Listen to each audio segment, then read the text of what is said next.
Just Animals podcast. I'm Elle, and with me, as always, is Sam, the Ooh, zookeeper. Sam's getting top billing. I am. I've been first. reduced. Ooh, she did. You're worth it. You're better looking than I am, Sam. Also true. And then, as always, Guy, aka my dad. What does it say on your hat? Play what? Oh, Can you focus for play 5 neck. seconds? Yeah, I know. I remember you explained that to me. Hi there, everyone. Okay, well, now we got to Thank explain you, that to. and welcome to our guest Now we got to from. explain that to the listeners.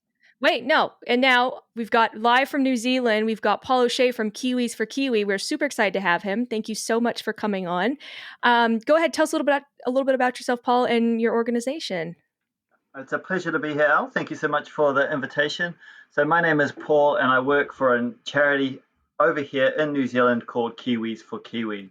And our elevator pitch is we protect Kiwi and the places they live throughout New Zealand. So we support community and Indigenous people-led organizations around Aotearoa, New Zealand, to protect Kiwi and keep them safe. That's awesome. That's awesome. Okay, well, I have why do you some look questions. confused? Okay, well, we can let before you start interjecting with your questions, let's start here. So there actually, in which I didn't know, I guess my American ignorance, Sam probably knew this because she's a bird gal, that there are 5 different species of kiwis. And what could you kindly say the genus that they're part of? Because, you know, it's all fancy in Latin and don't know how to say that. Or whatever their is it their family or their genus, Paul? Yeah, their genus. Was that to me or was it Sam? Okay. That's you. Oh, yeah, definitely not me. Ah. Apteryx. Apteryx. Sound it out. Apteryx. So that's how I pronounce it, which, you know, I have a funny accent. No, you have an amazing accent. Yeah, I love y'all's. I love it. I love y'all's accent. It's beautiful. Exactly. Yeah, it's a novelty for us here Paul, in the U.S. what does this mean? Kiwis are by far the smallest living ratites. What is that? So we've talked about ratites. That's like Sam's cassowaries. Yeah. So just they're mini cassowaries and much cuter. No offense, Sam. Okay. No, cassowaries are so dangerous. The cassowaries could be cute, but they will like kick your face off. So they lose points on the whole. That's why I love them. On whole cuteness front on that. Oh, you know about that. They're my favorite. Yes. So Paul, they're flightless birds. Okay. Ratites. Yes, and that's what their Greek name, it's Greek genus. Name translates to, means I love without that guy's wings. Just reading the run sheet right now. Yeah. Like he's reading. That's what he does. I never get to hear about what's going on. That makes him the comedic. I'm the color guy. Right. Yeah. Right, and he'll just chime in with random to give him another 20 minutes. He'll chime in with something we said like at the very beginning. Just wait. Guy is the Jesse Ventura of this podcast. There you go. So there you go. They don't fly. Good way of putting it. So they nest in the ground as well, obviously. Can you wait till we get to breeding? Please? You do this all the time. I've sent you the outline 1,000 times. Okay. Anyways, I know Paul's probably like, I'm on the frickin' Three Stooges. What did I sign up for? All right. So before we begin, the reason why I'm doing this podcast is partly because Al asked so nicely, and also because I listened to your amazing kangaroo podcast with Auntie Ro. And if you haven't listened to that yet, please pause this podcast and go and listen to that because it was absolutely phenomenal. Yeah. Thank you. Andy Rowe is phenomenal. Thank you very much. That was one of my favorites. And we're looking to she's an amazing woman. Right. Can't say enough. We're looking to have her back on relatively soon as well. But hey, for all of you guys in the US, the Kangaroo Protection Act 21, that's on the bill for our Congress. So write all your local congressmen and senators and tell them to pass that bill. Anyways, back to our kiwis. So my little brief thing before we let Paul take it away here. Like we already said, they're in the ratite family, just like our big, velociraptor cassowaries. They're also the smallest members. And like the cassowary, their feathers resemble a shaggy brown coat of hair. So it's kind of look like a poodle, not like a poodle, but like a fluffy dog almost, I mean, I've never actually held one or seen one. And then the kiwi that we're focusing on today is the North Island brown kiwi, but there are 5 different species. That little spotted one is so cute. Have you seen one before, Paul? Yes, I have. Oh, gosh, they're adorable. And so we've got the large brown kiwi. Obviously, it's got dark brown spiky feathers. They also have tiny eyes, long pale bills and short dark legs, and their feet have 4 toes that all have claws at the end of them.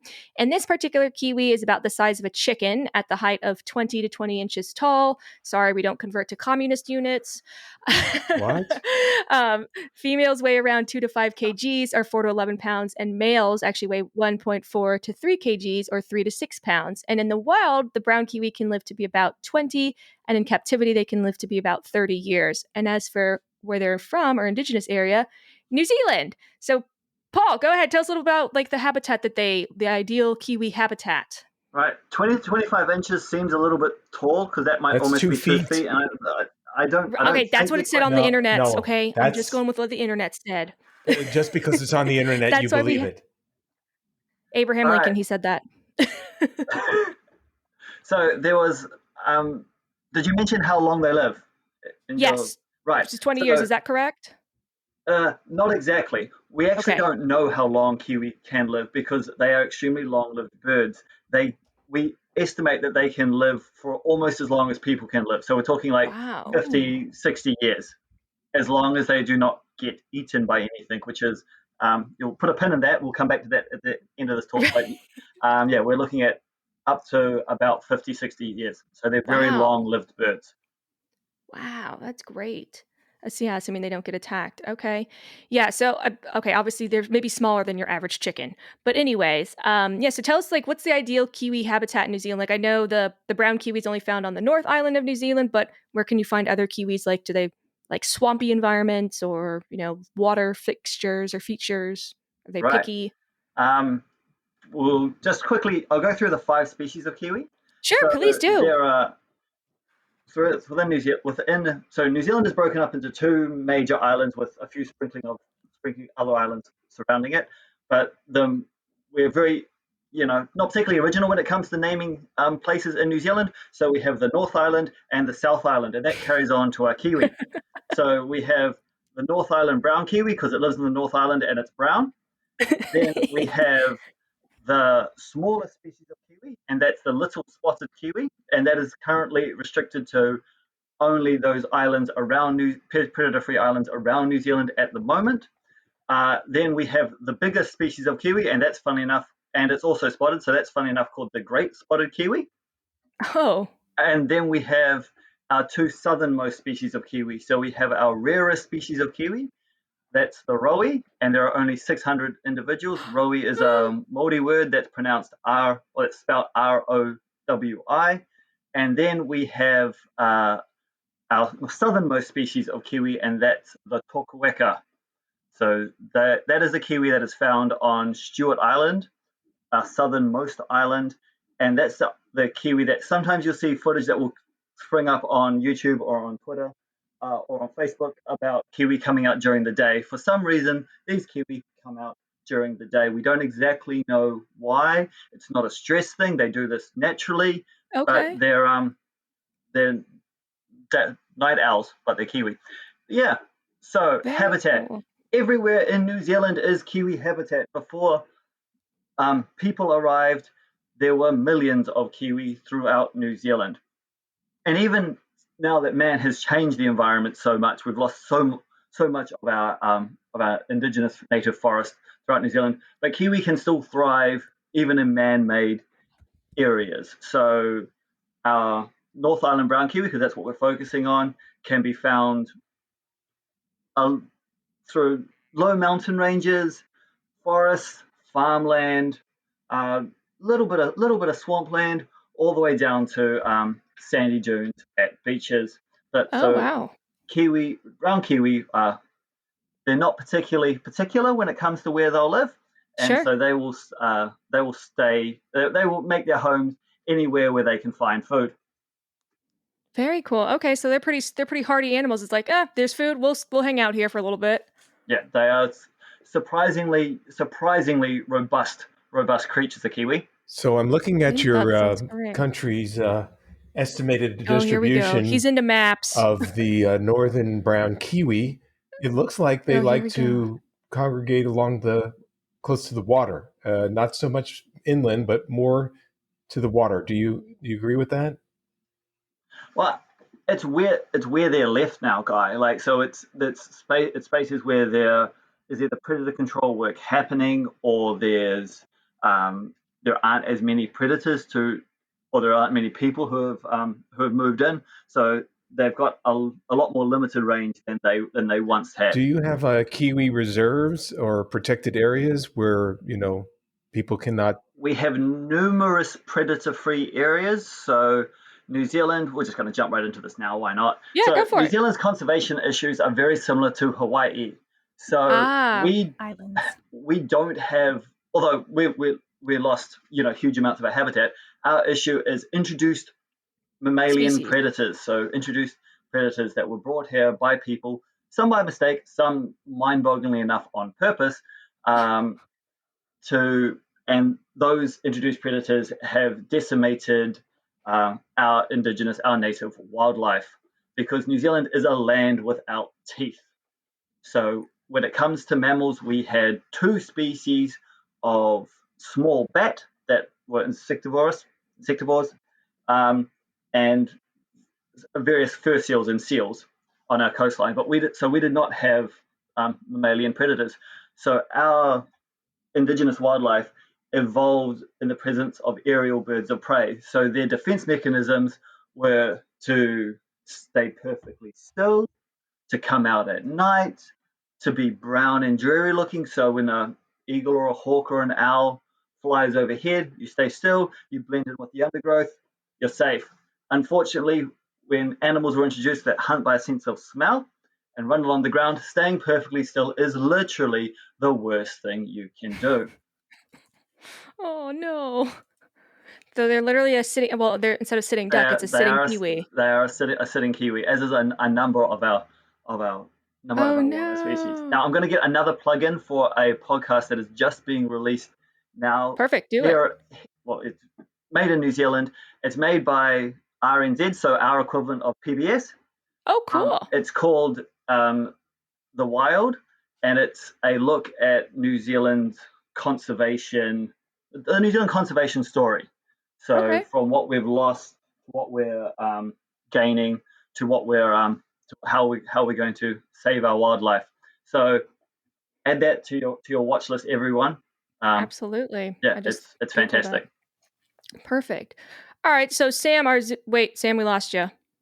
Hold on. That's because I'm a moron and my mute button was pushed. Okay. I have a question. The podcast, real quick. No, Sam has a question. You've asked. It's just called The Wild, or is it like something? What is it called? Because I'm going to subscribe right this second. RNZ The Wild. Okay, got it. Okay, go, Guy. Sorry. So there's something here that I need you to help me understand. It's on your DOC. We think of that as Department of Corrections. But, why are you looking up jail stats in New Zealand? But it's not Department of Corrections, which we think of it. It's Department of Conservation, which he thinks of it. Oh. So that's fair. like your wildlife service. Yeah. So it says the brown northern kiwi only averages 14 years, and the other kiwis live to 40 to 60. But the Northland brown is got a smaller lifespan. We'll talk about that when we get to predators. But here's something I need to understand. It says toxin use. In some locations, use of ground-based toxins offer the best success in kiwi chick survival. Wangari, am I saying that right? Wangari Kiwi Sanctuary? How do you say that? Oh, WHANGARE. Is that a Maori word? Oh, right. Sweet. Whangare. Wow, you were way off. That's right. It was with a W. Better than Google Maps does. Better than Google Maps. Yeah. In Te Reo Māori, in the Māori language, the WH sound is pronounced F. Okay. Can you say it again, please? Just Whangare Kiwi Sanctuary undertakes pulse operation of the 1,080 in bait stations in main kiwi populations. The toxin pulses may help to counteract the influence of trap, shy, stoats, STOATS, which could be selected. Not a Māori word, but yeah. Yeah, you know what a stoat is. It's like a weasel thing. I don't. Yeah. They're adorable. Yeah, you know what a stoat is. Okay, can you wait till we get to reproduction? This is not reproduction, but It is. If you're talking about chick survival, it absolutely is. Okay. Thank you. Okay, thank you. Getting in Just give me one trouble sec. already. Okay, so Sam. Yes. I know. So Sam, their zoo habitat, or what would the ideal Kiwi zoo habitat? Do we have any like Kiwi ambassadors, Paul? Sorry, Sam. In the US, did you Yes, send over yes, any we do. ambassadors? Sam, can I just I'm just going to add to the list of men that talk over you on this podcast. Do it. Yeah, I love it. I'm not kidding. I'd rather hear you talk than me talk. Please interrupt. So before I worked for Kiwis for Kiwi, I was a zookeeper for 6 years. So that's where I kind of cut my teeth in Kiwi conservation. Is I looked after the Kiwi at Auckland Zoo. But yes, there are Kiwi ambassadors in America. So there's some at Toledo Zoo and at the Smithsonian Zoo in DC, Washington, DC. Washington. So shout Nice. out Washington Excellent. DC. Yeah, Our national zoo. Fantastic. We shout love out that zoo. Kathy Brader and the team up there who do wonderful work managing the international tag and taxon advisory group for North Island brown kiwi. So kiwi, and I don't think we've actually covered this yet. They are nocturnal, so they come out at night. So the big thing for habitat and for zoo habitats is that they have to be in nocturnal houses. Yeah. And so it is dark when people go in to see them. They like soil substrates. Running water is quite nice. Natural plants. So you just reverse the daylight cycle in the nocturnal houses. You guys know all about nocturnal houses and how they work. And yeah, that's pretty much it. You just have to be really careful that everything that goes into the kiwi enclosure, there's no bits of metal or anything in the soil or the substrate or bits of plastic, because kiwi might ingest those and might hurt, So might hurt is them. the DOC doing anything to help the kiwi population? In other words, is there a breeding program to restore kiwis, or are they just trying to do it naturally and prevent the population from diminishing? What? There sure is. There's a program known as Operation Nest Egg. So Operation Nest Egg is a incubation program where we take eggs from the wild and unprotected areas. We then incubate those eggs, hatch them and rear them till they're about 3 weeks of age. Kiwi are very amazing little birds. When they hatch as exact miniatures of their parents. So they're quite precocial young, as opposed to humans or orangutans, which are altricial and require a lot of parental care. Kiwi don't require parental care. In the wild, they'll spend about 3 weeks with dad, because it's dad that does all the incubation work. So they'll incubate. Then after those 3 weeks, they're then taken to predator-free areas, creche sites, where they can grow to 1 kilogram in weight. So quickly do the math for me for communist weight. 2 pounds into freedom units. Yes, that converts to. Stop interrupting. 2 pounds. You stop interrupting. Once they reach 2 pounds, they're then big enough to fight off previously mentioned stoats. So they are moved back to the wild where they were originally found as eggs, to the similar area, to either start new populations or to reinforce previously established populations. Very cool. Okay, so for their diet, and I thought the way they eat, I'm going to let you and Sam take the reins on the food, but how they like tap the ground and they probe it with their beaks and whatnot, almost like in 12 centimeters deep or about an inch deep. That's got to be a really interesting behavior to watch, to see this bird sticking its very narrow, long beak in the ground and tapping around. Have you seen them like eat? And then what kind of things are they looking for in there? And just like their habitat, kiwi are very generous when it comes to what they eat. So they will, they'll probe around on the ground. They have their nostrils right at the tip of their beak. So in a weird, zoological fact, they have one of the longest beaks in the world, but the shortest bill, because you measure bill length from nostril to tip of the beak in birds. So one of the longest beaks, shortest bill. Longest bill, shortest beak, sorry.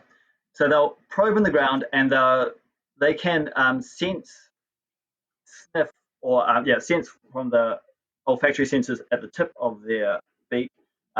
Earthworms moving 10 centimeters, 30 millimeters underneath the ground, so 1 inch underneath the ground. They can actually sense the earthworms moving. So they Wow. will plunge their beak into the ground, grab the earthworm like chopsticks, lift their head up, snort the dirt out of their nostrils, and then slurp the worm down. Now, kiwi have horrible table manners, so they're extremely loud eaters. So they sound like a snuffling hedgehog, or Aw. like other insectivorous animals when they're eating. Like, so it's all like, yeah. I'm not going to do an impression, but yeah, it's they're quite loud animals, because again, there was there's no benefit in being quiet, because you were only worrying about aerial birds of prey. So you could be Right. as loud and also as smelly. New Zealand indigenous wildlife most of them have quite a distinct musk. So Oh. kiwi, takahe, kakapo, they all have quite a distinct smell, which also doesn't help for Oh, smell mammalian and predators. predators. With So Okay. So they've got their natural kiwi musk. yeah. Amazing. Kiwi I don't know if perfume. So I we're going have a to talk Perfect. question about for you this later. because Talking over me again, Guy.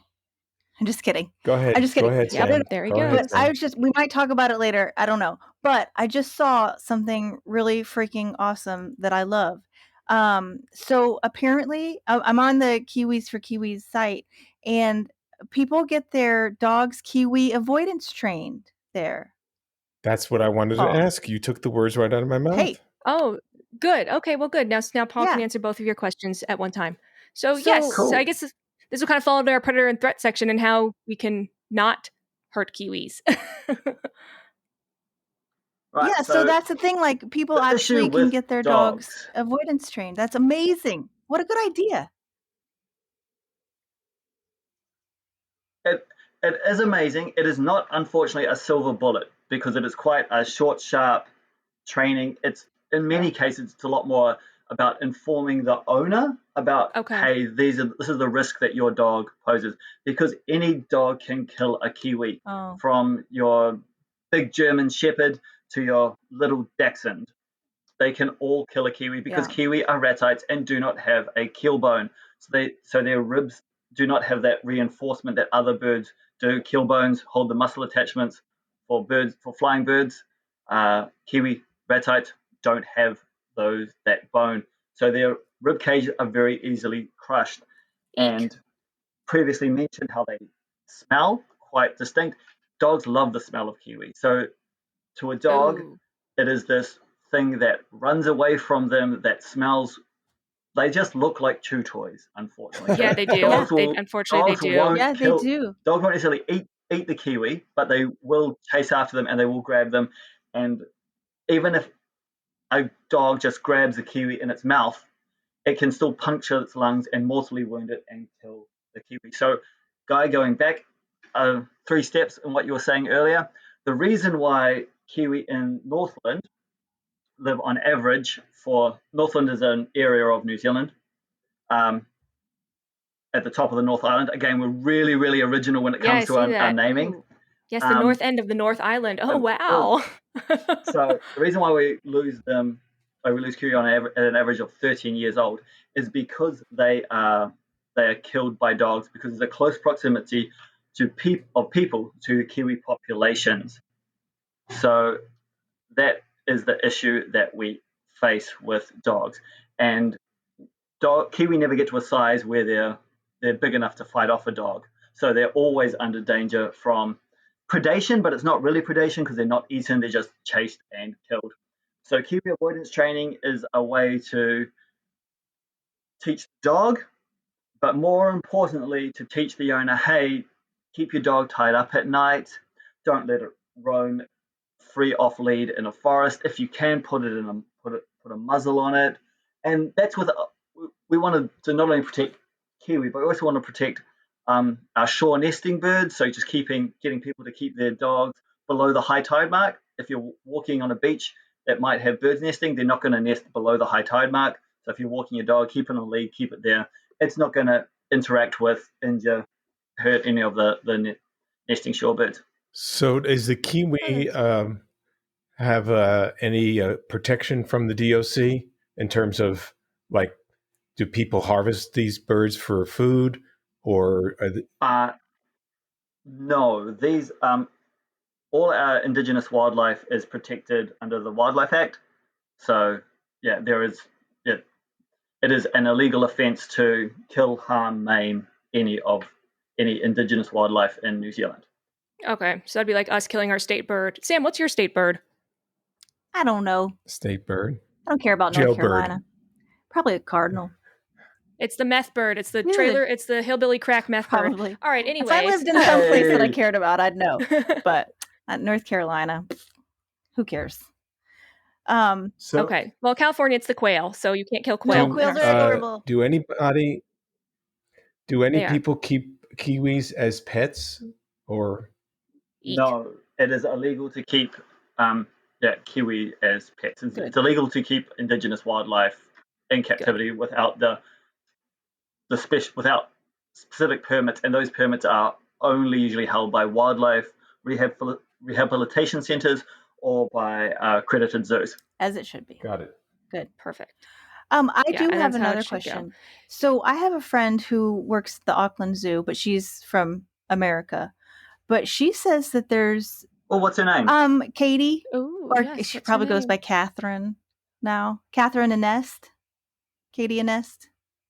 She works... Right, she's primates. She works with the primates. I will... She's amazing. Okay. Eek. I know her boss then. Oh, get her fired. She likes when don't do that. She loves when the primate grabs her ass, but that's a different podcast. Okay. Anyways, next. But no, so she said ignoring that cats are like outdoor cats are a big thing there. So are cats like a huge problem for these little baby kiwis? Bigger than dogs? Cats are less of an issue for kiwi. Cats are a huge issue for our other wildlife. Yes. Okay. It's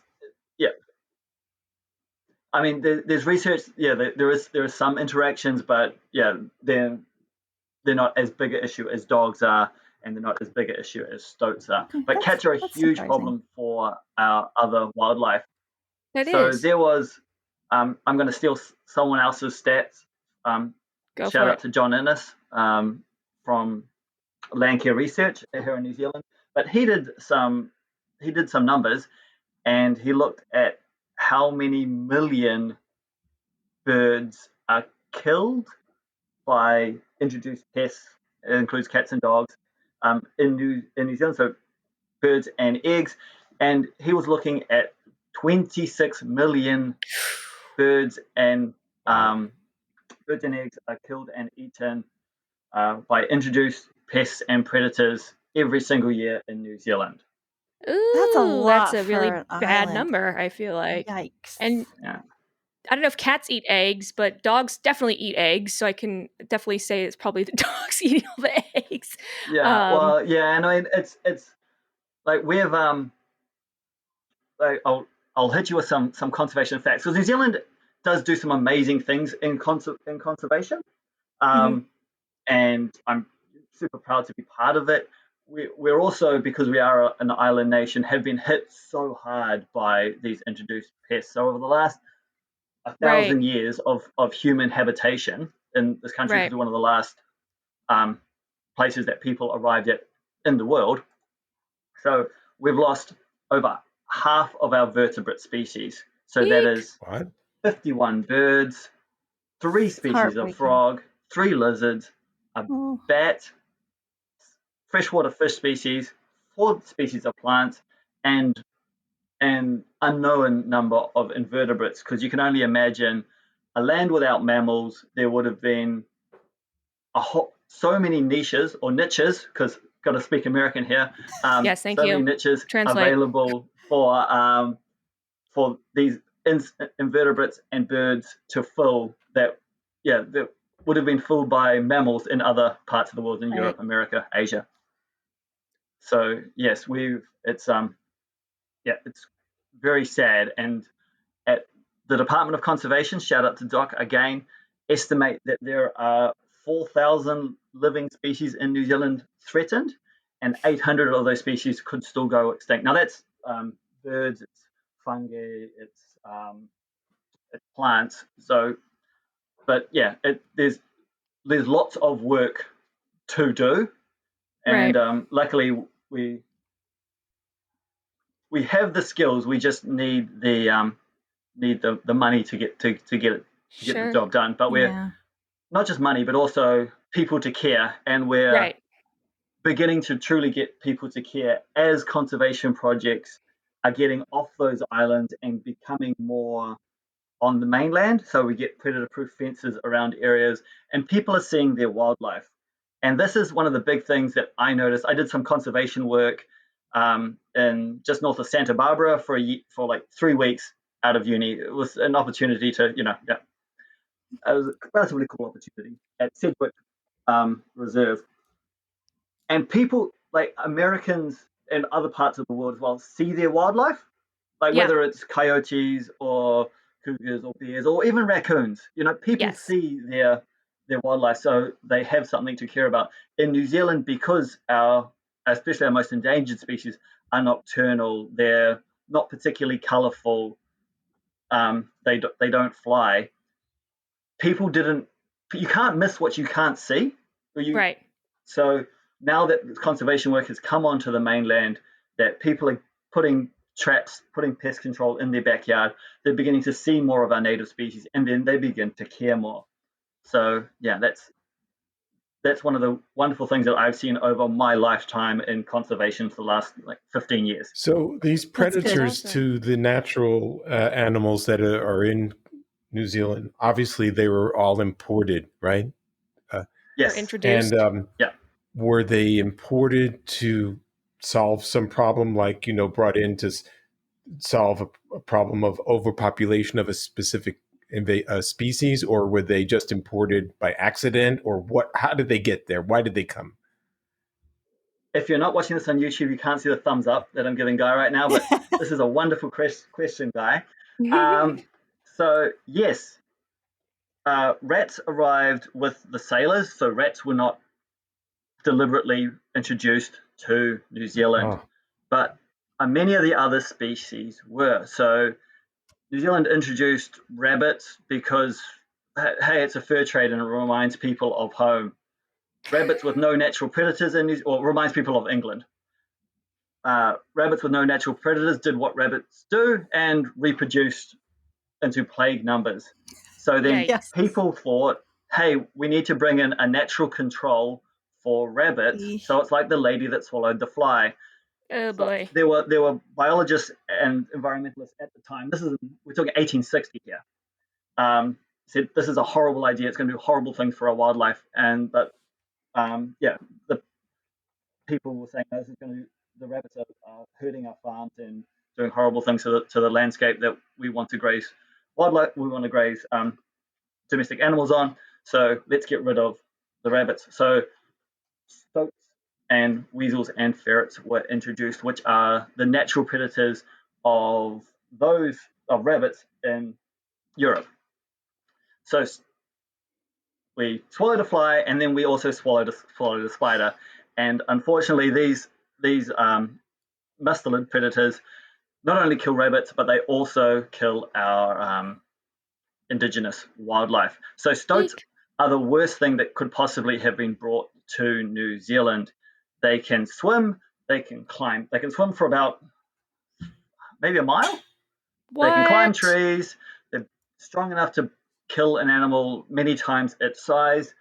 They do this weird precocial, like reaching sexual maturity when they're still in the nest. So any female stoat is pregnant. Like a male comes in, impregnates them while they're in the nest, and then they leave nest mature, and then they can reproduce from there. Really weird, I know, but stoats are amazing creatures, but just not in New Zealand. Sure. They look like a weasel or a ferret. Yeah, they do said indeed. That. Yeah, they're right in the middle size between weasels and ferrets, and they're the reason why 95% of Kiwi chicks hatched in the wild in Aotearoa, New Zealand, do not reach it to adulthood, do not reach it to 3 to 4 years old. So that means out of 100 chicks hatched, only 5 reach adulthood. Now, in New Zealand, across all 5 species of Kiwi, we have about 65,000. We think that's rough estimates. Right. It's tough to count nocturnal creatures. Right. So 65,000 seems like a lot in the world of conservation when we're dealing with giant pandas or orangutans, but that just means we got to the problem sooner. Right. We did a study and we estimated that we are losing Kiwi at the rate of 2% a week, which, when you break that down, is 27 Kiwi killed in the jaws of introduced predators every week in New Zealand. Okay, so let me ask a question here as a follow-up. Do you bring in a bigger fly to deal with the ferret and population and spoats, or do you just what is it called? Spats? Stoat. Or do well, Guy, you all saw the Simpsons episode. Like, what are we going to do when the snakes get out of control? We're going to bring in the bears. Yes. How are the bears going to be controlled? Oh, they'll all die in the winter. Okay. We've all seen that Simpsons episode. Yeah. So, unfortunately, it's a truly horrible idea. How about getting those farmers with their dogs to instead of doing avoidance, they do stoat eradication. Stoat eradication. Yeah. So stoats are quite wily, and obviously to train a dog to find. Well, we do it. The Department of Conservation does train dogs to find stoats, but it's more a finding situation. And training a dog to find a specific species is not surprisingly, it just is very difficult. So you do have British roots. So instead of going on a fox hunt, why don't you go on a stoat hunt and get your horses out there and just blow your bugle and get your red jacket on and tally ho and let's go kill some stoats. Oh my God! I want to know what Guy's vision of New Zealand is. Obviously, it's just Southern England. No. I think it's just Southern England. Here's my vision of New Zealand: sheep, and more sheep. You have more sheep than people. You have what is it, 5 to 1? What's your ratio of sheep to people? I don't know, but I learned that we have possums introduced from a fur trade from Australia, with no natural predators. We're at something stupid like 7 to 1 when it comes to how many possums there are in the country. I might be wrong on that number, so don't quote me on that. But there's many times there's probably more possums than there are sheep in this country, unfortunately. Well, there's definitely more possums than there are sheep in this country. Do you like? Oh, there's Sam's giant possum. I have a question for you here because I'm on your website and it says Kiwis for Kiwi, and you can sign up, and then it says a country address line, and then there's a line that's unfamiliar to us Americans. It says suburb and then city. What the heck does that suburb mean? This is a cultural question. Be quiet. Go ahead. Answer the question, please. New Zealand Postal Service, no, really? It says. Okay, right. See, this is why I came to this podcast, because it's always going to come at me from a different angle. Right, suburbs are what? You guys must have suburbs. Yeah, we do, but we have suburbs. We don't. A suburb. It's not a part of our postal service. It's a city. We don't describe it. In other words, if you live in a suburb of New York, that would be Long Island. What's Orange County then, or what's Inglewood? A county. That's a county. So okay. Inglewood and City are cities, and those cities are within Los Angeles County. So when you're mailing something, you just address it to the city, and that's it. The city and the state. So you would go. Okay, right. So you would go. Bunny Schwartz at wherever she lives, and Long Beach, California, and then the postal code, which you have postal code, you have city, but you have this thing here called suburb, which I've never seen before, and then you have the address line. So yes, please explain the entire New Zealand Postal Service to us. Thank you. No, but I mean, full history lesson. This podcast has gone so many different ways. See, so okay, so you're gonna have to research that on your own. Google. Okay. Use the old Google machine. All right. So Sam, really quick, tell us what they eat in the zoo. And Guy, I guess it's your favorite. Missouri kiwi. No, it's not your favorite. Well, they do so. And Paul, tell me if I'm wrong, because I've never taken care of kiwi before in a under human care or anything. But what I found was they don't eat the Kiwi ratite Missouri food that the other ratites get. So I did find a Kiwi sanctuary that makes their own mash stuff, and it's a mash of, I just lost my place, but it's hold on just a minute. Just lost my place. Oh, okay. So it's a mash of finely chopped beef and cat food. Does that sound right, Paul? Cat food. Beef and cat food? Kind of. Right, kind of. Like righter than anything Guy has said today, but still, like, not quite perfect. There is a specifically devised Kiwi diet. Okay. So that is a mixture of ox heart, fruits and vegetables, minerals and vitamins, some special Mizuno, no, not Mizuno, anyway, some special kind of special bird mix that's all mashed together and blended together, and then fed to Kiwi. Yeah. So there is a Kiwi specific Kiwi Nutriloaf. diet. Yeah. And I'm figuring they don't eat the ratite. They don't eat the ratite pellets because they're insectivores rather than being herbivores, which So Paul, emus and I have a question for you. Yes, sir. Do Kiwis like human interaction? Do they like to be touched, pet? No. They don't want it. Hard no. That's a hard no. That is a hard no. The wonderful thing about the whole Operation Nest Egg thing that I mentioned earlier, and the fact that they are precocial, is that they do not get imprinted on people. So we don't have the issue with hand-raising parrots or other hand-raising other species. That's interesting. Like Kiwi just don't care. They hatch knowing that they are Kiwi, and so no amount of artificialness in their first 3 weeks of life is going to stop them from going about doing their Kiwi ways as soon as they touch terra firma, as soon as they touch soil. That kind of makes me love them even more. That's really interesting because I don't know. I just love birds. I just love birds, and it's very interesting like one to of my me. children. And they're super. It's what? Super. Who are you trying to? Which one are you talking about?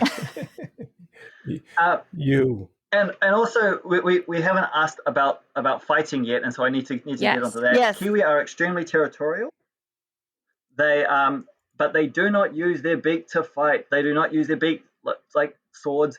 That would be like punching someone with your nose. They instead use their long, strong, powerful claws and their long, strong, powerful feet and their very sharp claws. So they will use those to ratites. Yes. And don't they also kick their way out of the egg too when they're born? They don't peck out of it like normal. They have those legs that. Yeah, they do not have an egg tooth like other reptiles and birds do, so they don't cut their way out.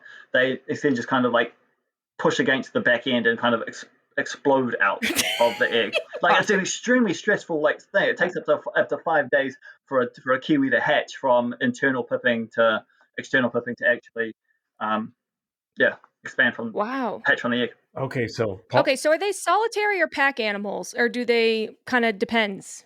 They are solitary animals, but they form monogamous pairs. Or let's just put it, they form mostly monogamous pairs, like people. Mostly we're monogamous, except when we're not. Yeah, right. Gotcha. Some better comes along. So Paul, help me with this pronunciation. Mangatatari.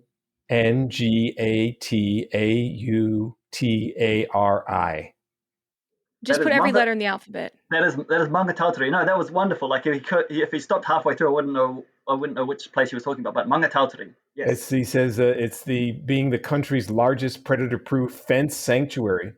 It provides the ideal site for one of the Kiwis' Kohanga. All right. So Mangatatari is a mountain about hour and a half, 2 hours south of Auckland that is surrounded by a predator-proof fence. So it's in the midst of farmland, wonderful native forest. They put a fence around it. They got rid of all the pests and predators, and now it is a sanctuary for wildlife.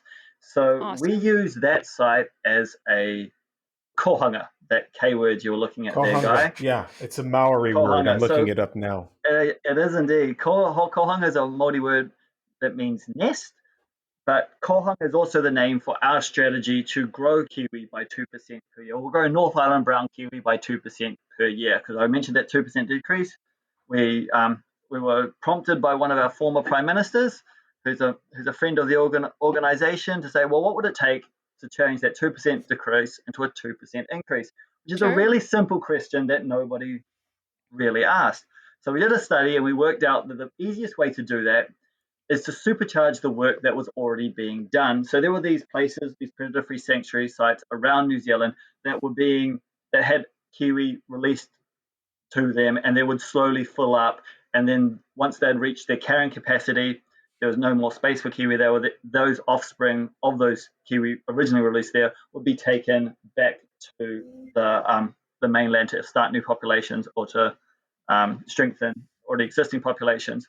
So we worked out, Kiwis for Kiwi worked out the best way to do that, or the best thing to do to grow kiwi numbers was to do that just quickly, just quicker. So we got sponsorship from Crombie Lockwood, which is an insurance company here in New Zealand, to build our own specialized incubation facility. So we incubate kiwi from the western area of the North Island. Those kiwi are then incubated, hatched, raised at our Crombie Lockwood Kiwi Burrow, our incubation facility. They're then taken to Maungatautari, and we leave them there forever. That's their forever home. And then as that population in Maungatautari fills up with kiwi, we can then take those offspring to new areas around New Zealand, because in New Zealand at the moment, that upswelling of people caring about our wildlife has been kind of strengthened, or at least put into form as a vision for predator-free 2050. So people are going to do predator control in big areas and large areas, and it was going to be a supply and demand issue, because kiwi are they're a wonderful light at the end of the tunnel, that if you can get your area of land down with low enough pest numbers, that you can have kiwi come back to areas that they might not have been for over 100 years. So we're going to have an issue where, hey, there's all this work being done by Predator Free 2050 to clear areas of stoats, rats, and possums, but there's not going to be kiwi to put them there. So we jumped on the work that was these sites that were already predator free, like Maungatautari, and coupling with the work that's been done by Predator Free 2050 to just kind of supercharge what was already being done. So is there do conservation but quicker? Does DOC have a bounty for stoats, rats, and possums? You and these goddamn stoats. Well, no. Stoats are a huge issue. No, we don't have though there is not a bounty for them, because they are so numerous and they are also so cryptic. So we're not dealing with, say, you get a plague of rabbits, and you can see them. You clap and 7 rabbits move on a paddock to another paddock. These are very shy, very hidden, but very, to use the lack of a better term, very dangerous creatures for our ecosystem, for our wildlife. So is it open season all the time for these guys? Yeah. So we do predator control around, like, groups do predator control. So the big issue, so conservation work is different in different countries. Our conservation work is a little bit weird compared to what other people might view it, but it's all about killing things. It's all about getting rid of these introduced pests and predators.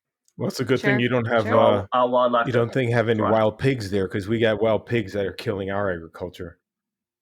Oh, we do have wild pigs. Oh, God. I haven't mentioned them yet. They're probably different kind of pigs than the pigs that you would have. They're not. Yeah, we have those Eurasian ones. Yeah, the Eurasian boars. Yeah. So I do have another question. Really is it just an American thing, or do you have kiwi shoe polish there too? No, we totally have kiwi shoe polish. What the hell? Made out of kiwis. Why? Oh, because it's No, it's not made out of kiwi, but the story is that how New Zealanders got to be called Kiwi. Yes, please tell us that. Is that in the First World War, people, I can't actually remember. Guy, if you want to look it up on our website and then tell the story, because I actually can't remember it off the top of my head. What do you want me to look up? Well, now you have to give Kiwi Guy shoe a policies. Kiwis for Kiwi shirt. He's in a name badge. Who's taking your job, Paul? But yeah, it started in World War One that New Zealand soldiers began to be called Kiwi because we had, and that was also the name of our shoe polish, and people used to borrow our shoe polish, so other Allied soldiers would borrow the shoe polish. I think that's the story. I'm a little hazy on that one. I brushed up on all my conservation stats, but not my Kiwi shoe polish stats when I came to this podcast. Okay, so I'm sorry, I have another cultural question for you. God, do you call a slaughterhouse, or do you call it abattoir?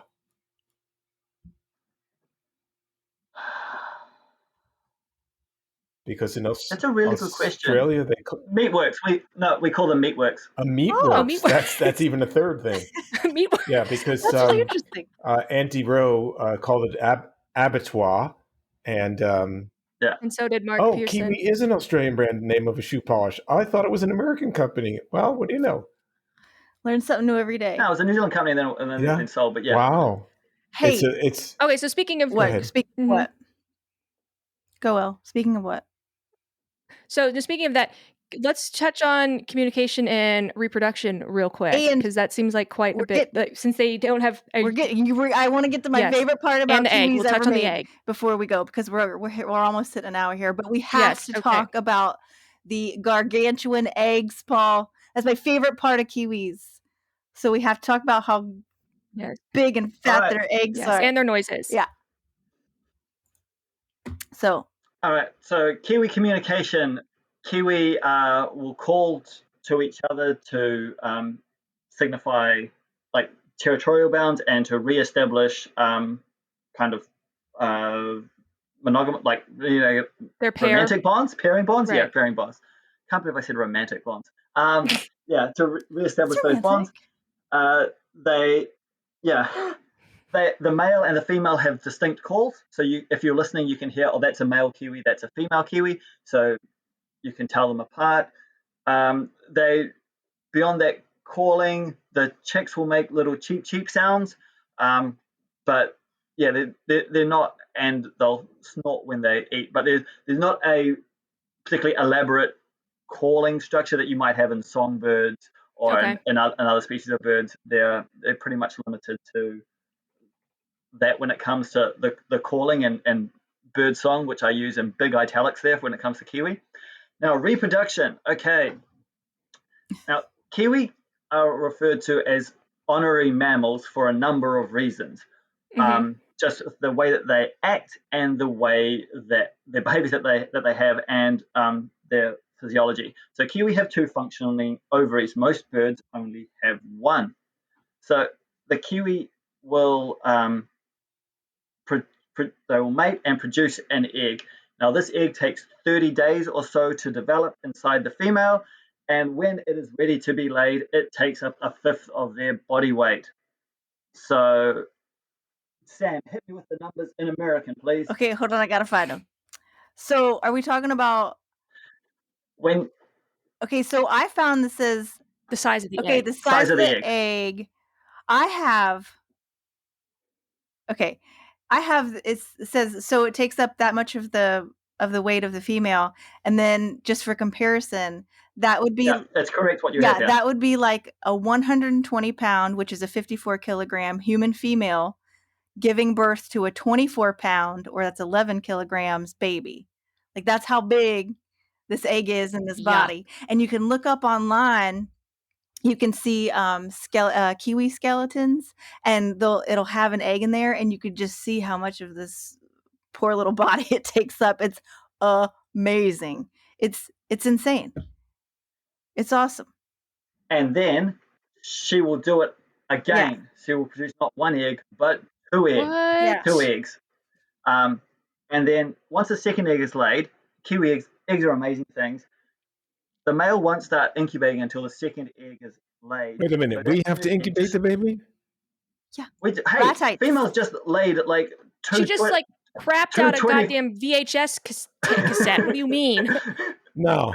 Just like 2 24-pound eggs, and it's the male's job to incubate. Kiwi have one of the longest incubation times in the bird world. It's 75 days, give or take a day. Wow, that's so weird. I just want to have fun, not do any of the hard work. It's like a penguin. What do you think I am, a penguin? You would make a good lot of things. Right, so the male will sit on that egg for those 2 eggs for 75 days. He'll go off, he'll feed, he'll come back, but for the last 20 days he'll sit pretty tight. And what's the mother doing while he's sitting on these eggs? She's recovering from laying 2 24-pound eggs. She's relaxing. Probably getting her bird vagine stitched back up. Like after having it ripped open twice. Okay, hold on. I got to tell Paul something here. Paul. Uh-oh. Kia kaha. Kia kaha. You know what does that mean? Kia ora e hoa. Yes. Kia kaha. You're really upsetting all the Maori people that listen to our podcast. Tell him, Paul. Be strong. Stay strong. That's right. He knows. Stay strong. Yeah. Yeah, because he's from there. I wish I knew. We have to do it. All right. So anyway, that was good. That was good pronunciation. Is there any special Kiwi haka thing, Paul? Oh, there is not a Kiwi haka. There is a Kiwi song that but we're just going to bypass that because I'm not singing on your podcast. I will put up. I will do a lot of things, but I will not sing on your podcast. Got it. It's okay. Well, you can. Hopefully, you've got some Maori friends that would want to come on, and they can talk about the cultural significance of the Kiwi. Yes. Now, so anyway, incubation, right? Right. 75 days. Then the chicks hatch, and as mentioned, they don't require a lot of parental care. They do a little bit of grooming between the male and the chicks once they hatch, but after 3 weeks, they're off into the world by themselves, and they're little balls of fluff that would fit into the palms of my hand that would be perfectly fine if people had not introduced animals with teeth to this country, because they are completely defenseless at that age. Bummer. Stoats. Big bummer. So why are the eggs so big? I think Sam, maybe you touched on that, or Paul, if you want to touch on that. I mean, Paul probably big knows ass more thing than I in do, this teeny body. because I just got this off of Google, but because I looked up why the hell it was so big. Did you read what that says, Paul? Is that right? Like in my explanation? Yeah, like that kind of works for me. I don't actually know the reason, so Okay. I think that's as good a reason as any, because we are just kind of estimating at this point. Okay, well, I'll read this. Okay. So this is what I got from the Google.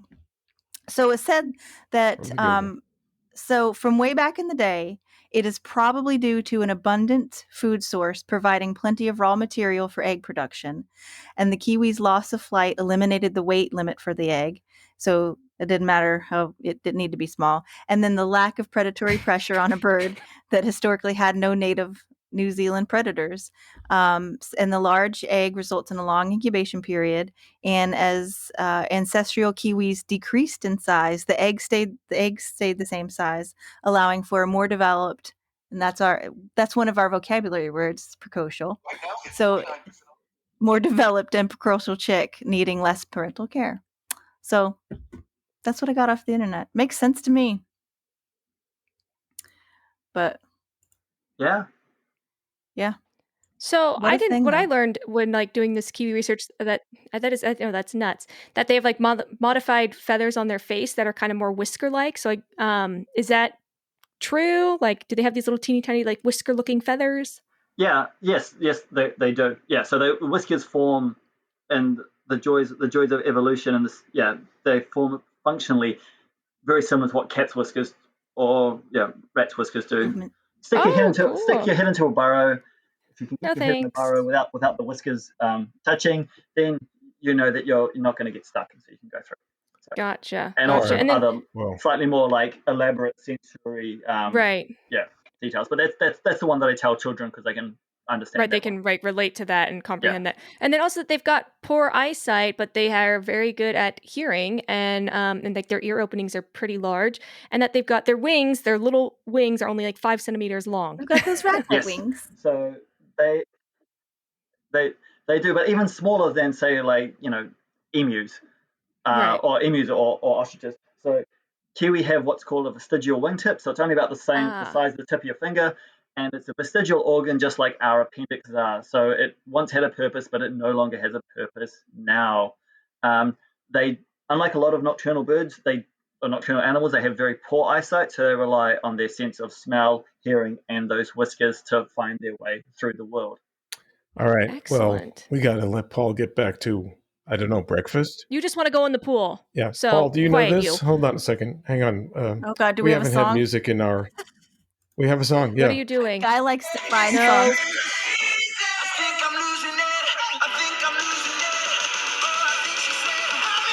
We don't have rights to any of the music you play. I've asked you not to play stuff.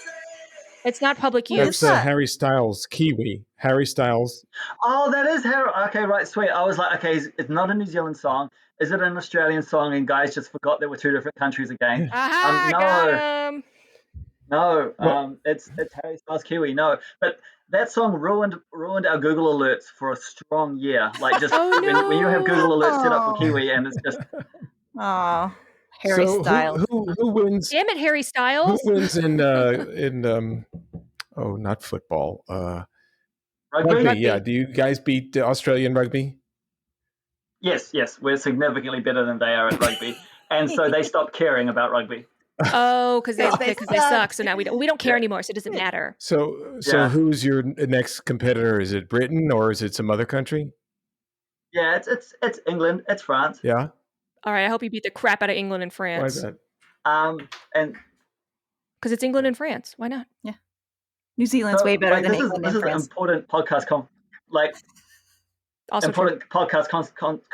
conversations. So what are your guys' sports teams? It depends on what state you're in. I have a secret love for American sports, or as you guys call them, sports. Yes. What are your teams? I enjoy hockey. That's the only professional sport I Close to starting. my team are the Penguins. Yes. The what? Boo! Get out.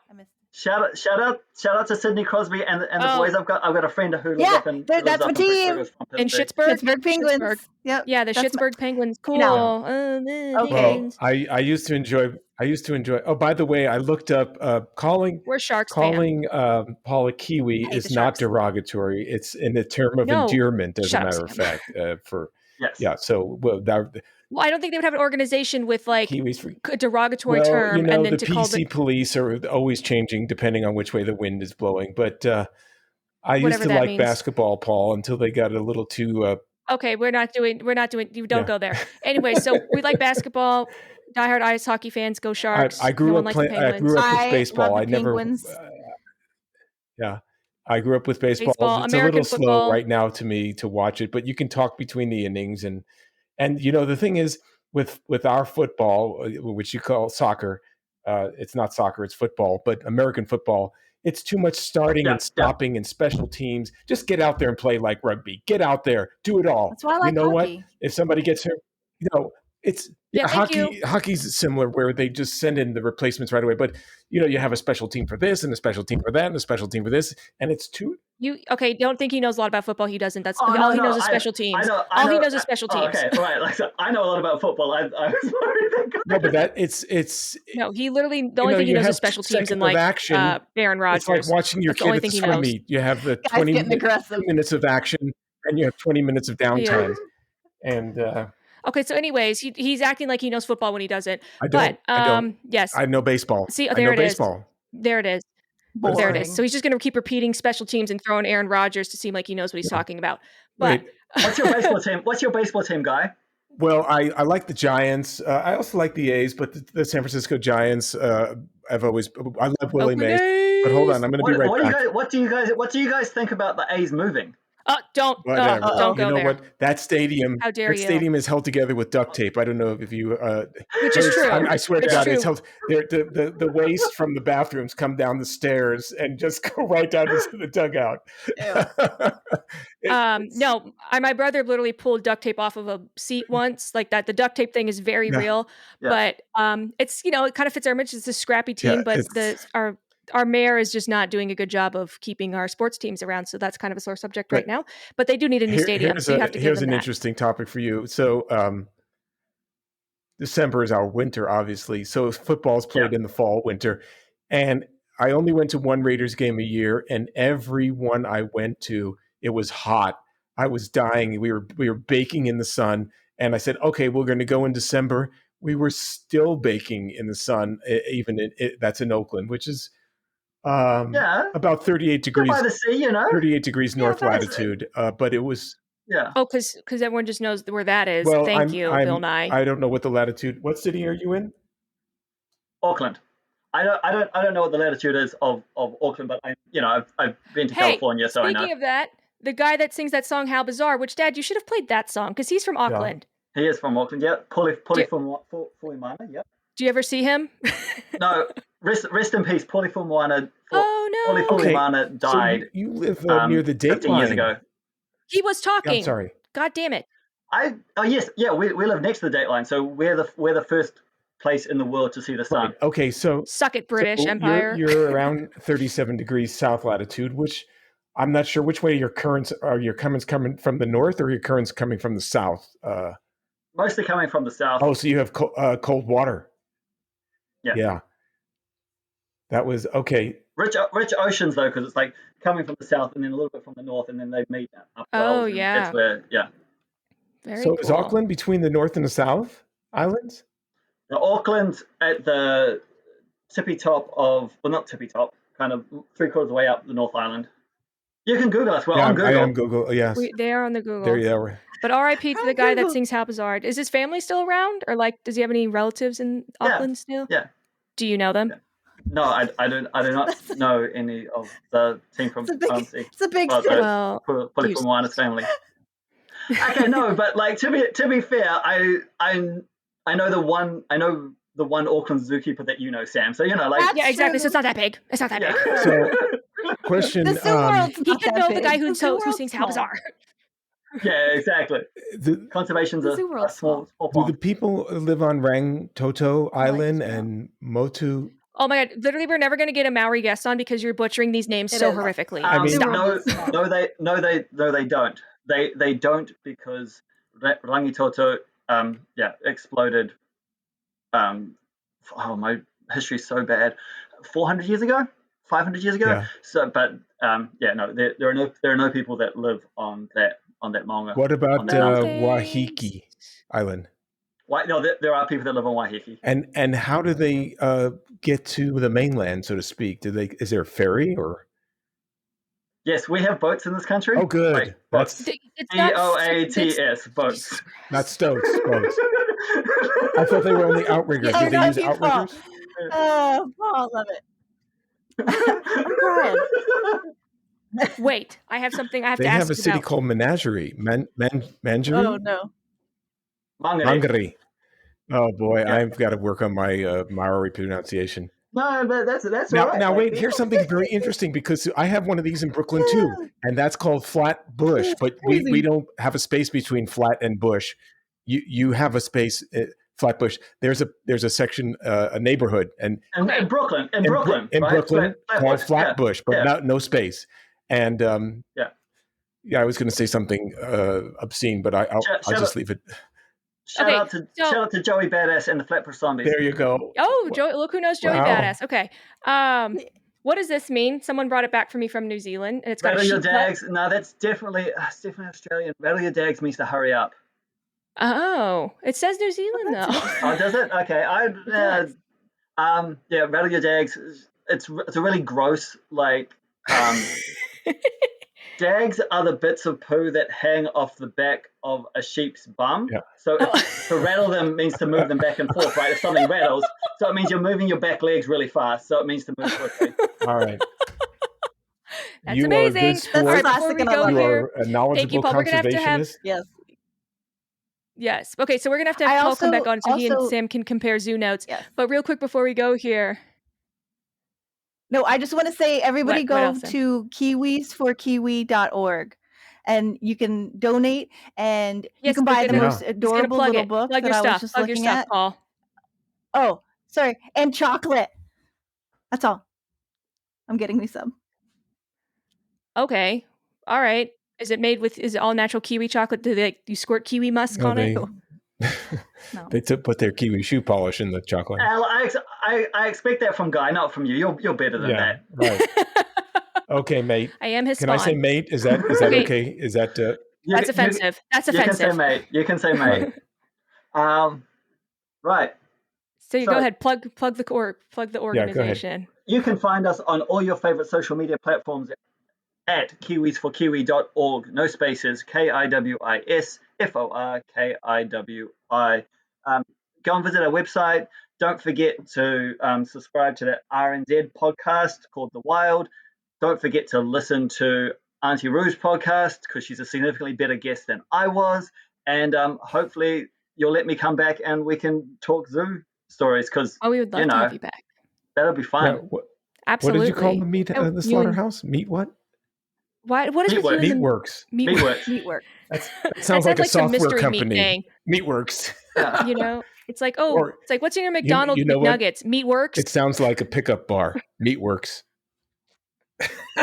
Some gay bar. I didn't say gay bar. I didn't say gay. I said a pickup bar. I had no. You said gay. I didn't say gay. I just said we all know where you were going. There's nothing wrong with gay bars. I didn't say gay. You said gay.